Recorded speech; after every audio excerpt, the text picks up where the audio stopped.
tonga amin'ity andro alaby 30 novambra 2020 sika riavana ivavakisika sotranao zay raha eo fa nampitomboanao andro anakindray ny andro avelomanay fa mindrapo lehibe eo aminay zany ko mampianary ianao tompo mba antronay bebe koa amfanarana anao fa sady zay marika tamin'ny farany nyteninao nofonjy ampareto amin'ny fanarana anao Jesoa tianay amin'ny fitiavana sy mitilevina miteneny ianao fa mangetaeto anao amin'ny fananay amen. Ny petera faharoa toko fahatelo andiny faefatra amby folo ka hatramin'ny fahasivy amby folo no anjara valo amby folo no anjara mofinainao antsika amin'ity andro alaby 30 novambra ity. Petera faharoa toko fahatelo andiny faefatra amby folo ka hatramin'ny fahasivy amby folo vaky valo amby folo vaky zao zany amin'ny anaran'i Jesosy ry malala satria manatiny zany zavatra zany ianareo dia masotoko koa mahita sy manatsiny amampondra enatreny tompo amin'ny fihavanana any fahakolo tompontsika dia feo ho famonjena tahaka ny voasoratra Paoly rahalahy malalatsika taminareo koa ahaka ny fahendrena menazy tahaka ny ataony ao amin'ny epistily rehetra koa fa milaza zany zavatra zany ao aminy izy ary amin'ireo dia misy zavatra saropatarana zay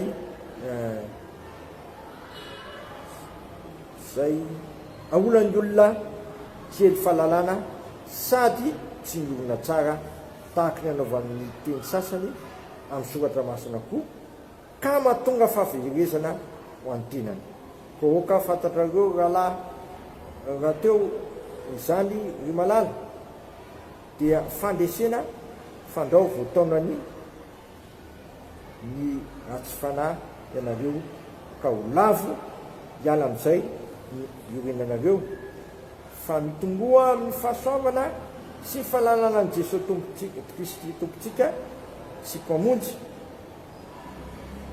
ho azany novoninahitra manakizay amen.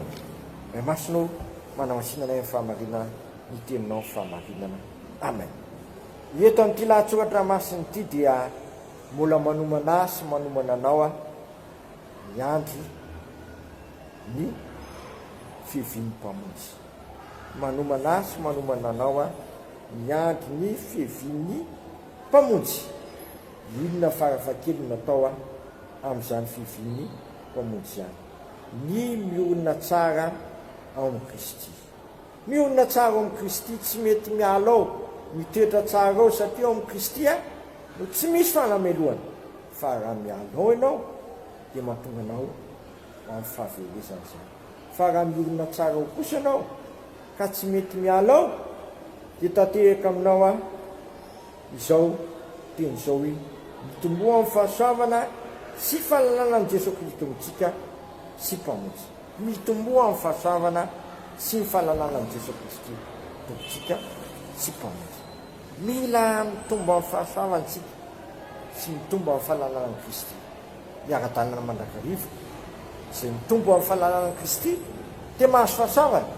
Izay mitombo amin'ny fahasoavana dia manana fahalalana ny Kristy.